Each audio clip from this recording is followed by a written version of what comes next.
मैं आज के माध्यम से, क्योंकि राजनीतिक गतिविधियां सीधे तौर पर कोविड के इस हालात में प्रारंभ नहीं हो पा रही, एक ऐसा समय है जब केवल आपके माध्यम से, मीडिया के माध्यम से अपनी भावनाओं को या अपने तर्कों को जनमानस तक या फिर इस प्रदेश को नेतृत्व देने वाले या नेतृत्व करने वाले लोगों तक, या ये कह सकते हैं कि दायित्व वाले लोगों को पहुंचाने का काम और माध्यम एकमात्र। लेकिन उम्मीद करते हैं कि व्यवस्था और हालात दोनों जल्दी नियंत्रण में आएंगे। जो कार्यक्रम दवा, ऑक्सीजन या रिलीफ के जो कार्यक्रम चलने थे, इन सभी में सरकार का पूरा महकमा पूर्ण रूप से न संगठित कहीं नहीं दिखा, न ही कोई कार्यक्रम, सामूहिक कार्यक्रम, कोई ठोस रूपरेखा स्पष्ट हो पाया। मैंने पहले भी इंगित किया है कि संक्रमण के साथ साथ जो वर्तमान में जो सबसे बड़ा हालात जो भविष्य के लिए जो तैयार हो रहा है और जिस पर हम अभी तक कोई प्लान तैयार नहीं कर पा रहे, वो है राज्य की शिक्षा और रोजगार।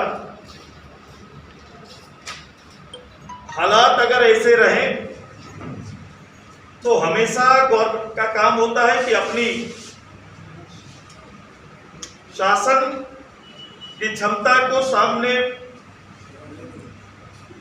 लोगों के बीच लाते हुए भविष्य के कार्यक्रम और विश्वास लोगों का जीतने का।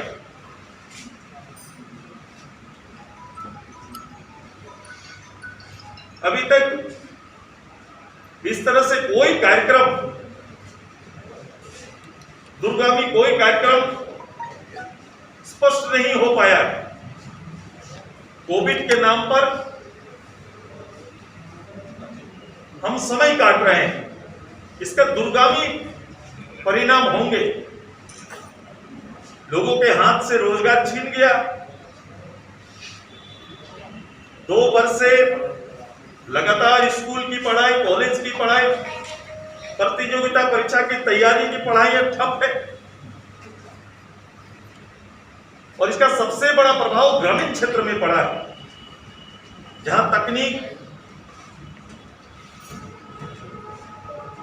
का घोर अभाव के कारण लोगों तक सरकार के संक्षिप्त जो भी पहल किए जा रहे हैं वो कहीं पहुंच नहीं पा रहे। खुद पे भरोसा ना रहा है, खुद के सिस्टम पर सरकार को भरोसा नहीं रहा है। वो ये सिद्ध कर रहे हैं इस कार्यक्रम के माध्यम से।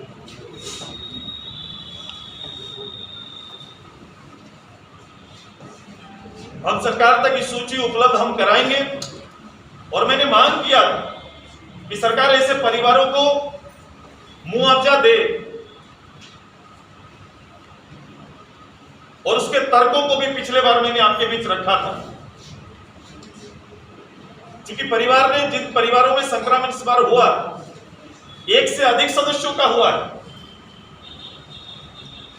अगर कोई सदस्य नहीं रहे तो उस परिवार के माली हालत देख लीजिए, क्योंकि उस परिवार ने का हॉस्पिटल का खर्चा, अगर 2-3 संक्रमण हो गए तो उसके हॉस्पिटल का खर्चा, क्योंकि हमारा किसी प्राइवेट हॉस्पिटल पर सरकार का कोई अंकुश नहीं था, कोई लगाम नहीं था, कोई नीति नहीं थी।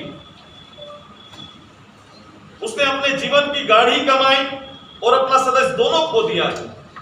तो ऐसे परिवारों को सहयोग मिलना चाहिए था और हमने भी मैं उस मांग को दोहराता हूं कि उनको मदद करें। मैंने देखा कि भारत सरकार के इस पहल पर और न्यायालय के इस के बीच में, प्रक्रियाओं के बीच में या एफिडेविट के बीच में मैंने देखा कि कांग्रेस दल ने आलोचना किया कि भारत सरकार को मात्र राशन का वितरण नहीं करना चाहिए, बल्कि उन परिवारों को मुआवजा देना चाहिए। मैं उसी कांग्रेस दल से कहता हूं कि वर्तमान में इस राज्य में आपकी सरकार है, क्या ऐसा विचार अपने प्रदेश में भी आप रखते हैं? तो आपको निर्णय लेने के लिए किसी का इंतजार नहीं करना चाहिए। आप इस प्रदेश में ऐसा निर्णय लेना चाहेंगे